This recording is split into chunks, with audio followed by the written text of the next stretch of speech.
ladies and gentlemen. I'm so glad to be here tonight, and I'm so honored that TJ invited me. I can't believe that it's been 2 years since he came to my workshop, and it's great to see people here from Doha, from the UK, from South Africa.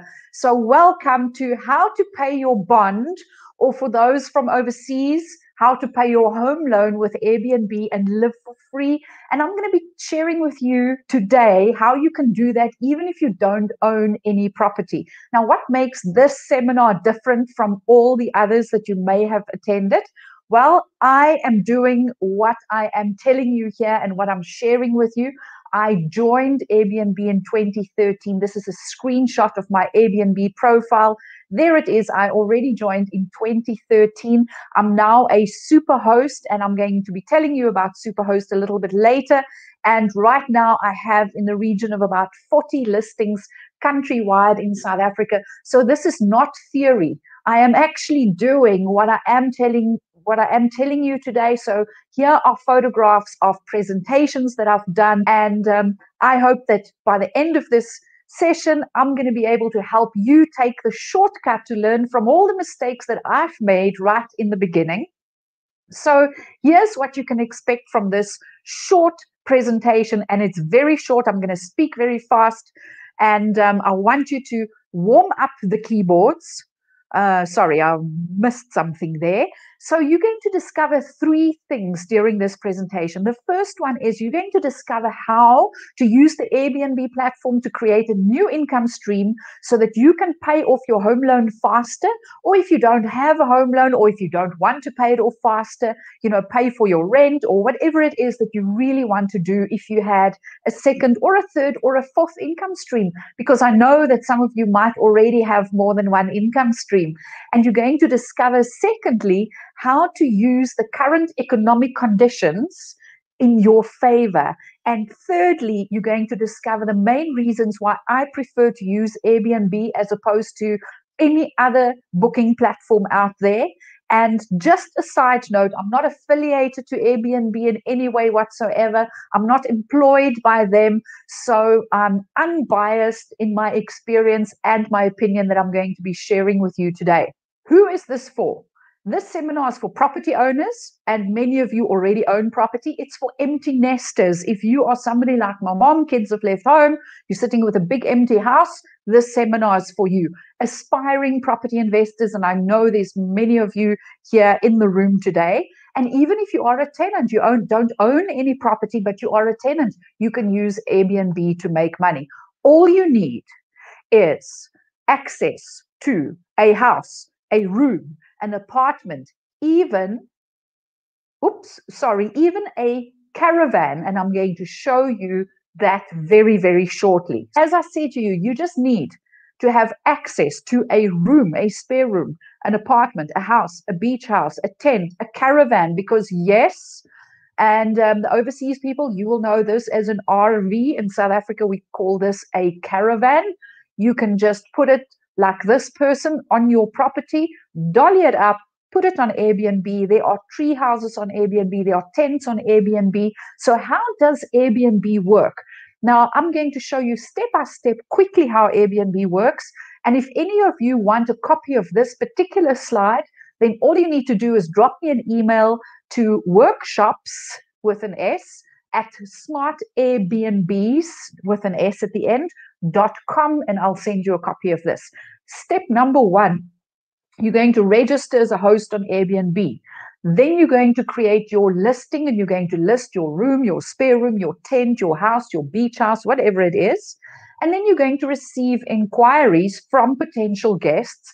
You're going to look at it and you're going to decide, no, I don't want to host this person, or you're going to say, yes, I want to host this person.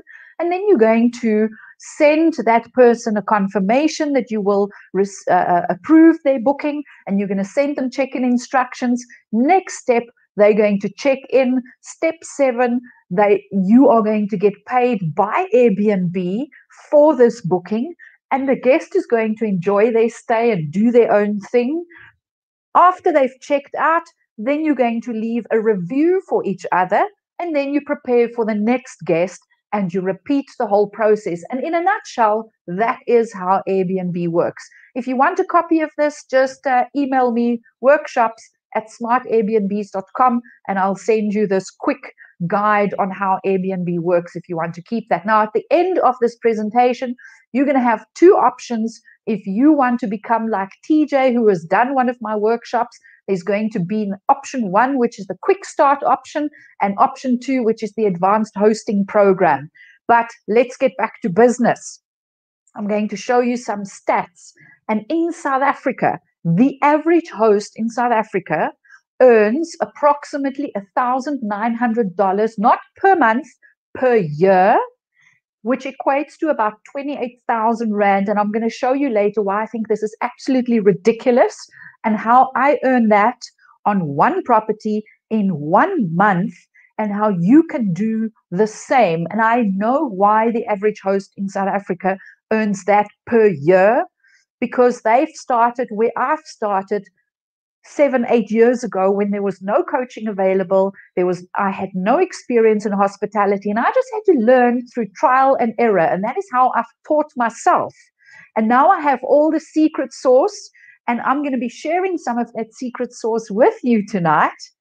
And so today I'm a superhost, and we don't have time to go through all the criteria for superhost, but what it basically means is that I consistently comply with certain criteria that Airbnb has set for people to be hosts, and they have given me the superhost badge. Now, pre-COVID, I used to do presentations like I'm doing tonight in big hotel conference rooms like this one here, and I did that all over the country. And now I do these presentations online, and I can reach people anywhere, any corner of the world. And we do our workshops and everything via Zoom. You've just got to love the new normal. And I have taught my students, I have shown them the systems that I've developed over the last few years. And I have shown them how they can manage their Airbnb listings from afar. They don't have to live next door to their listings. I have shown students who live in South Africa how to manage their Airbnbs in Portugal, in Spain, in Mozambique, in Italy, amongst others, because you don't need to even live near the property that you are managing. Of those 40 listings that I manage, many of them aren't even in Johannesburg, where I live. So here's what people don't know about me. As you can see, I grew up in a very traditional Afrikaans family. This was a photograph taken on my little brother's christening day. And we grew up on a nature reserve. We lived on a nature reserve my entire school career. So I didn't interact, and I wasn't used to the big city and, property and investments and all those things, because both my parents worked for nature conservation. So we spend all our time in nature. There are the three of us, myself in the middle and my two little brothers on either side. We spend all our time in the mountains and in the rock pools. My little brother, or my middle brother, who's 6 years younger than me, was very ill when he was little. And my parents, on a government salary, a nature conservationist salary, couldn't afford to pay the medical bills for my little brother. So what do you do in the 80s, where long before smartphones, TV had just come out, computers were just sort of there. There were no smartphones, no Shopify, no online trading, let alone Airbnb. You need extra money to pay for your child's medical bills. Well, my mom did what she does best. She's an incredible seamstress, and she made these dolls. This was in the early 80s. Made these dolls, her and my dad, because he helped her to make it. And they sold over 1,000 of these at 25 Rand each, which I don't know what it translates to in dollars, maybe $2. And they sold over 1,000 of these in order to pay for my little brother's medical bills. Now, why am I telling you this story? Because I learned two things from this experience. Number one, I never, ever want to work that hard to earn so little money. And secondly, there is no time in life to sit in a corner and cry and feel sorry for yourself. If you are in trouble and you don't like the situation that you are in, you get up and you make a plan. Those were the two amazing things that I've learned from my parents subconsciously. Anyway, little did I know at this time that many, many years later, I was going to do exactly that. I was going to not work so hard. I was going to work smarter and earn a lot more money through Airbnb. But it didn't start with Airbnb. It started with this book called Rich Dad, Poor Dad by Robert Kiyosaki. I picked up this book many years later. I read it and I decided that's it. Property is where I am going to be making my money because I don't want to work for a boss for the rest of my life. You can climb the corporate ladder as much as you like. When you get to the top of the ladder, it's still somebody else's ladder, and I did not want that.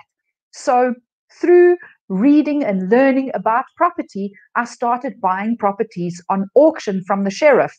And at some stage, I bought this dump in Fourways in Johannesburg. That's my friend Janet standing in the garden there on the day that I bought it. And when I bought it, she said to me, "Oh, this property is so big. Look at this garden. Now you can have dogs." I said, "You don't be stupid. I'm not going to have dogs. I'm going to tidy this ugly thing up and I'm going to put a tenant in and I'm going to be earning money from it," which is exactly what I did. Put a tenant in after I tidied it up. Guess what happened 6 months later? The tenant ran into financial trouble and he started paying his rental late. So eventually I got fed up with that. And I said to the tenant, "Please move out because you're not paying your rental and I can't carry on like this, nagging for money and getting my money late every month." So guess what happened next? Then this asset became a liability. Because if you've read any of Robert Kiyosaki's books, or if you're a bit clued up on property investments, then you will know the moment something costs you money, it's no longer an investment, it becomes a liability. So suddenly I was no longer making money on this house. It was now costing me money every month because I lived in it.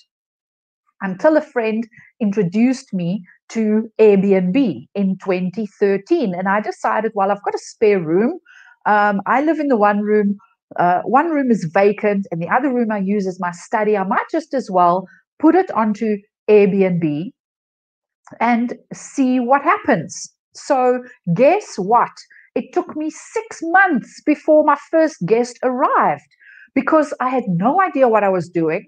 I had no idea how to optimize my settings on the Airbnb platform. I didn't know a thing about hospitality or anything like that.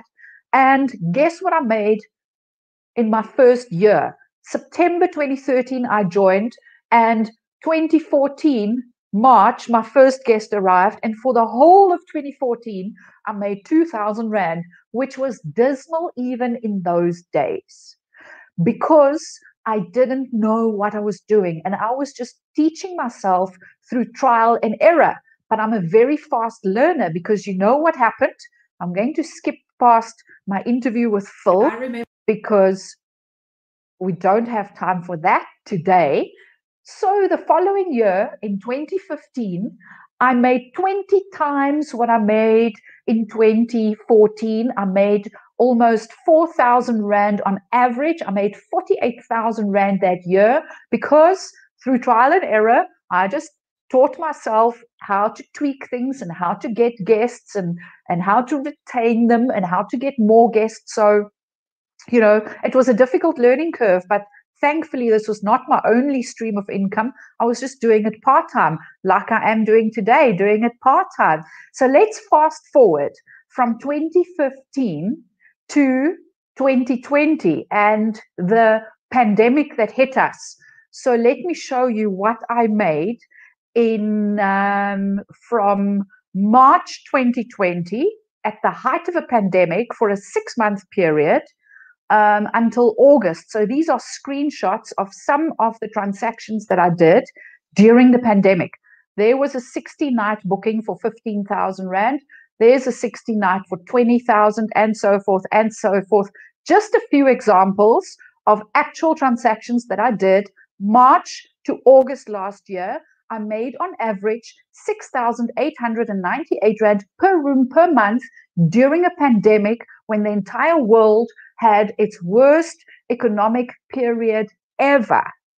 And that comes to 82,000 Rand per year per room.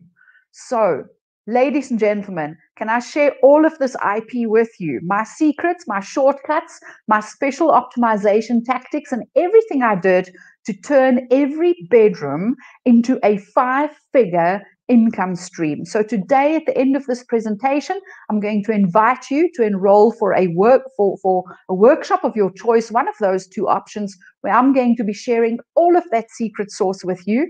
So how did I go about paying my bond with Airbnb? Let's go back to this story. I bought this dump, tidied it up, put a tenant in, and this is what happened to this property. I bought it in 2010 for 840,000 Rand. It was a 3-bed, 2-bath, and I was earning zero from it every month after I kicked the tenant out.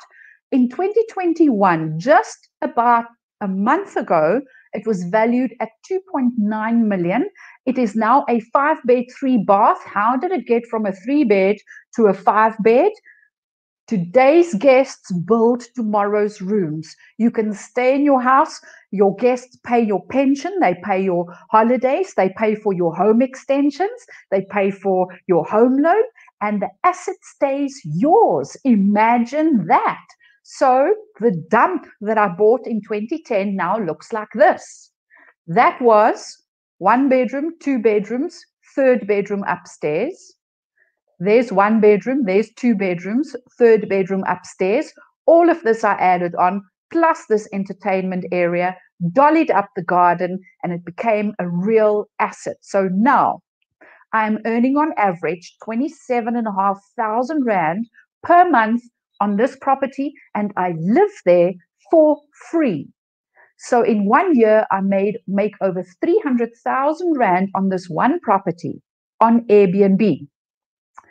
So what happened then? I ran out of property. I needed more property. So I used the money and I invested in more property. Around the corner, I bought a 3-bed, 2-bath in a sectional title development straight from the developer, which they say is the worst investment that you can make, is to buy straight from the developer. But this was the fastest that I could get another property, and I had bookings waiting and I needed this urgently. My neighbor gets 11,000 Rand per month rental. How do I know this? Because I went online and I had a look at what other properties are renting for in the same area, between 10,000 and 12,000. So we take on average 11,000. So let's have a look at what I made during before the pandemic. Before the pandemic on this property, from October 2019 to March 2020, I made 47,000 Rand on this property. And again, there was another transaction for 16, there was 18, there was 12. So from October to March 2020, for that 6-month period, I made 15,000 Rand a month, as opposed to my neighbors, 11,000. What happened during the pandemic? Halfway through the pandemic, from October 2020 to March 2021, I made 105,000 Rand on this property. So that's 17,000 Rand per month. In other words, I earned 9% more than what I did pre-pandemic. So there we go. My rent, 17.5. I make 6,500 Rand a month more than my neighbor. That's 78,000 Rand a year more. What would happen if I had to put that extra money into my home loan? Because, you know, if you put extra money into your home loan, you pay it off faster and you save a huge amount of money on interest. So let's take these numbers as an example. A 1.395 million Rand bond, which is what I paid for it. Let's say I got a 100% bond at a 7% interest rate, which is more or less what the interest rate is that you'll get in South Africa right now. Over a 20-year period, you put that extra money into your home loan, you're going to save 700,000 Rand in interest. Ladies and gentlemen, why would you want to pay your bank 700,000 Rand more than what you should or what you could? Whoops.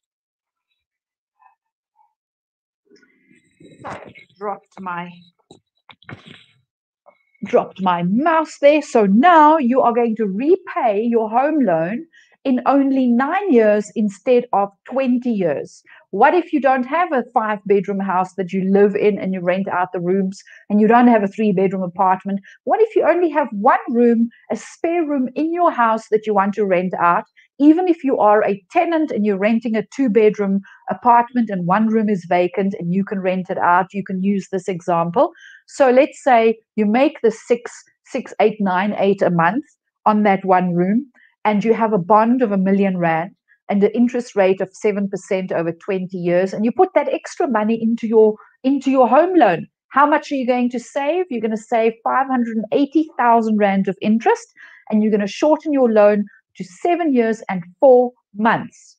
Not going to, let's see, how are we doing for time? I'm quickly going to share with you what Songezo has done. He has recently started on Airbnb after doing my workshop, and I asked him how he was doing. I did a quick interview with him, so let's hear what he has to say. So for you, even though it's early days, what do you think, what can you see are going to be the main benefits of the Airbnb route versus traditional rental? Because you've been exposed to both now as a property investor with his own rental properties in the traditional way, and as a property investor with a new economy thinking. How do the two weigh up against each other? I can honestly tell you now, the bond that I'm paying right now is around 5,000. I've already made more than 80% of that within this week. Within 2 weeks, you've already made 80% of that? No, within 1 week. Within 1 week? In fact, I haven't updated you. We got a guest. He stayed for 2 days and.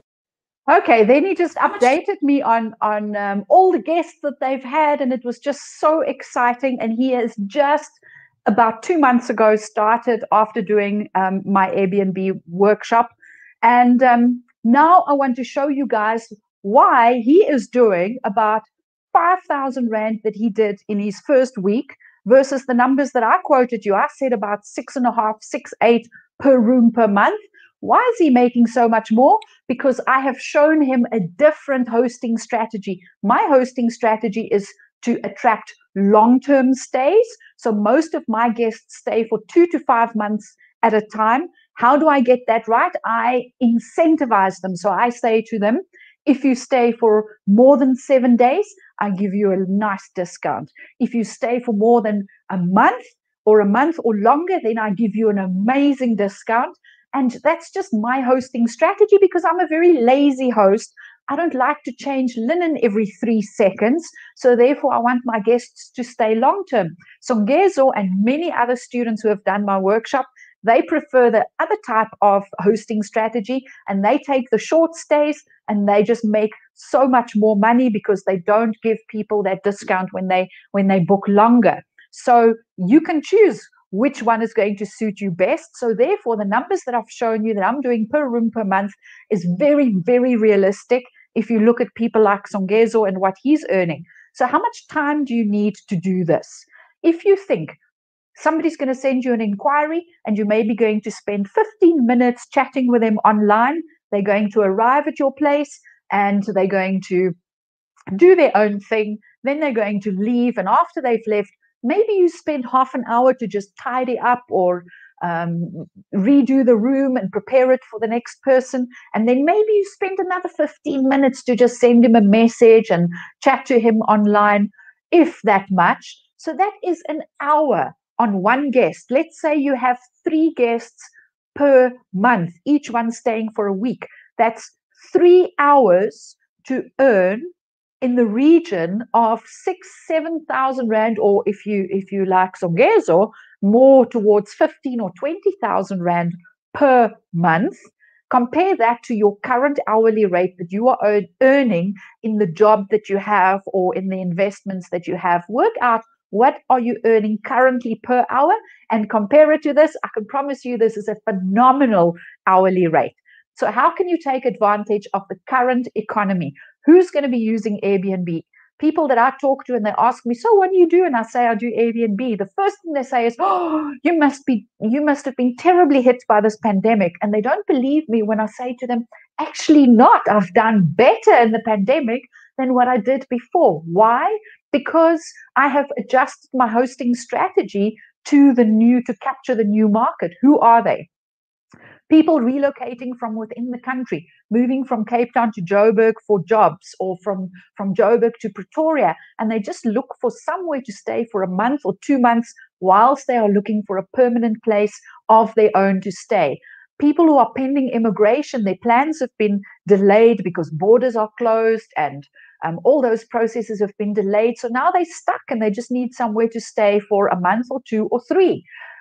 Divorcees, because yes, so many more divorces have taken place over the last year because now we're in each other's space 24/7. And unfortunately, COVID has just accelerated the inevitable. So people are looking for a place to stay temporarily whilst they decide what to do next. House sellers, buyers, and renovators, because now they're in between houses, they're in between properties, and they need somewhere to stay for the moment. There are so many of them out there. Business travelers, because companies have cut down on expenses, they can no longer afford to put their staff up and their managers and their directors up in fancy accommodation. So now they need more affordable yet good value for money accommodation, and Airbnb fills that gap beautifully. Cityscapers, if you have something out in the countryside, and this is not only a trend that has taken shape in South Africa, but also worldwide. We've seen it in places like Europe and in America long before we saw it in South Africa. People want to escape the city because they've been in lockdown for so long. They want to reconnect with their families and people close to them. So they want to go into the countryside and be in nature. And then there are the professional swallows, people like my mom, who lives in a tiny little town in South Africa. She has had so many professional swallows who came and to stay with her for a month or 2 or 3 at a time, because now all you need is Wi-Fi and you can work from anywhere in the world. And she lives in a beautiful little town called Aston Bay on the coast next to the surfing capital of South Africa called Jeffreys Bay. Why do I use Airbnb as opposed to so many of the other booking platforms that are available out there? Number one, Airbnb has a finance department, which I don't need to employ. I don't need to employ somebody to keep track of who has paid and who hasn't paid and what money has come in and how much money have I earned and count numbers. Airbnb does all of that. Those transaction histories and screenshots that I've shown you, you get that by a click of a button on Airbnb. They do all the marketing. I don't need to do my own marketing and spend thousands every month on social media and all sorts of advertising, because Airbnb does all of that for me. They even screen guests for me. They do a lot of the screening process on my behalf. And there are various ways. I'm not going to go into all the detail around that. I add a few more steps to do additional screening of guests, which I go into great detail in my workshop, and I show practical examples. And they also provide insurance. Now, if a guest breaks anything, you don't need to worry to get that money from the guest or to take it out of your own pocket.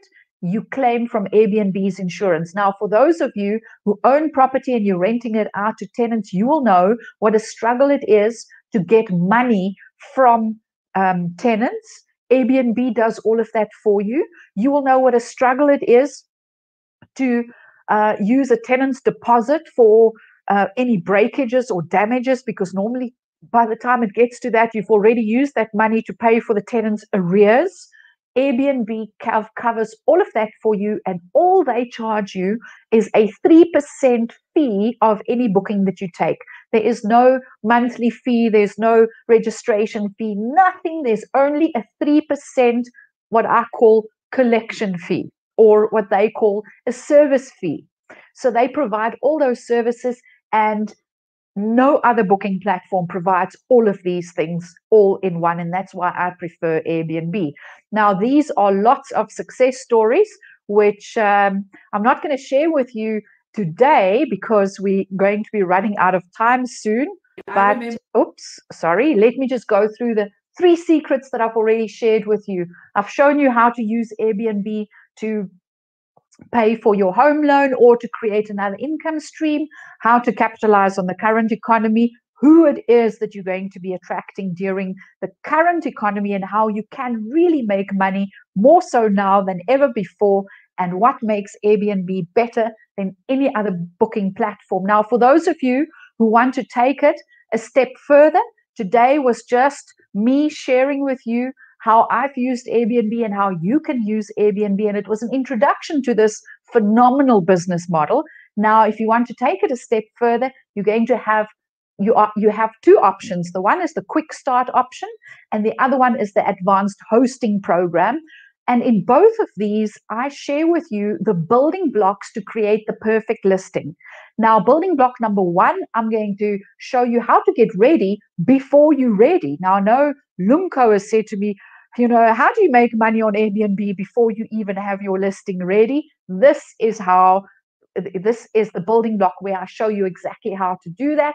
I'm going to show you the fit out essentials and give you the ultimate checklist of what you need and where to shop without breaking the bank, and how to use photos to get more bookings, what your photos should look like, what photos you should have and which ones to leave out, and also the best locations. Not that I believe that there is such a thing as a bad location on Airbnb, but there are certainly ones that stand out.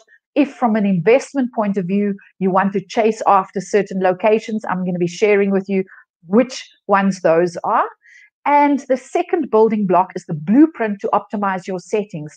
Now, this will help you to create a compelling listing and get you more bookings.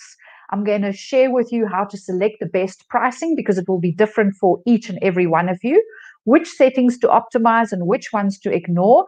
It's those little things that very few people know that make a huge difference that I share with you during or in this building block number 2, and the things that you can do to get more bookings. Now, building block 1 and building block 2 is available for option 1 and 2. And during this one, you're going to watch me create an absolute scroll stopper of a listing. And the third building block is the ultimate cheat sheet of quick start secrets, how you can start quickly without having any reviews, any experience whatsoever. And building block number 4 is only for option 2 for the advanced hosting program. It's the COVID Safe Stays Made Easy blueprint. It's been approved and certified, Airbnb cleaning protocols, and I've tested it in my own home and I've improved on it. And I'm going to show you how you can save time and save money, and how you don't need to invest in fancy and expensive cleaning materials and cleaning equipment, and how you can actually save money. You're going to thank me for this later. This is only for option 2, the advanced hosting program. And then the 5th building block is how to choose 5-star guests, and it's my 3-step system to screen guests. And I'm also going to show you how to compile the ultimate house guide to make sure that you get 5-star guests. And this is for option 2 for the advanced hosting program only. And the advanced hosting program, option 2, is going to have practical weekly training through live training sessions via Zoom. There's also going to be a weekly prize draw, and questions that I'm asked just before I go into the final summary. Questions that people ask me is, can I do this part-time? Yes, absolutely. I am still doing this part-time. Even with 40 listings, I am doing this part-time, and I'm going to show you exactly how to. We went through how much time you need earlier on. Do I have to cook for guests? Absolutely not. If I have to cook for my guests, they will die. But if you are good at cooking, they're going to love you for it, and then I really recommend that you do cook for them. Do they share your kitchen, your fridge? If you are renting out a room in your house, then absolutely. Then you do what I do, and you give each person a space in your grocery cupboard, and you give each one a space in the fridge. So they have their own space, and then they share everything, and they're happy to do it. I've been doing it since 2013. What if I don't want to host guests all the time? Very simple. Like my mom, you just block your calendar if you're going away on holiday and you say, I don't want any worry about any guests for the next month. You block your calendar and that's it. You're not a formal establishment. You decide how often you want to host. What if I live far from the property? If you live far from the property, it doesn't matter if you live in South Africa and you have property in Portugal. I will show you how to manage it from afar. What if my property is not 100% ready yet? There are people like Ben that you saw in that video right in the beginning. Ben doesn't even own property. He rents property and then he Airbnbs it. And he didn't have any property when he did my workshop, and he came to do it so that he could look at it from a different perspective, so that when he went out to look for property, he could choose the right one. What about the tax implications? Now, it's very easy. In South Africa, if you earn money, you declare it to the South African Revenue Service and you pay tax on it. Now, there are ways that you can cleverly structure your tax affairs, and for that, you're going to need a bookkeeper, or an accountant, or a tax advisor. In the beginning, I put all the income and all the expenses through my personal capacity until my bookkeeper said, I think it's time that we start a PTY for you so that you can write off your expenses and your income and everything through that. And now I leave it to my accountant and they sort out all those fancy accounting, because I'm very bad when it comes to numbers. But in a nutshell, tax implications, two things in life are certain: tax and death. So make sure you get a good tax consultant. For those that are wanting to join our programs, I am sure you are going to gain so much value. I did gain I did gain some value when I joined here together with my team. It was myself, Retha, Bevan. We went in for that course. And to this date, we do Airbnb. In Durban, we do Airbnb in Cape Town. And I'm just thinking, maybe we should bring it to Joburg. I just sent a text right now to someone, one of my team members. I'm like, why haven't we been doing this? So I think we are going to, I can see it. It's coming. I think this conference has not been just for you. It's also for me. Even though I hang out with Karen, but it's also for me. It reminded me of something else that I can do.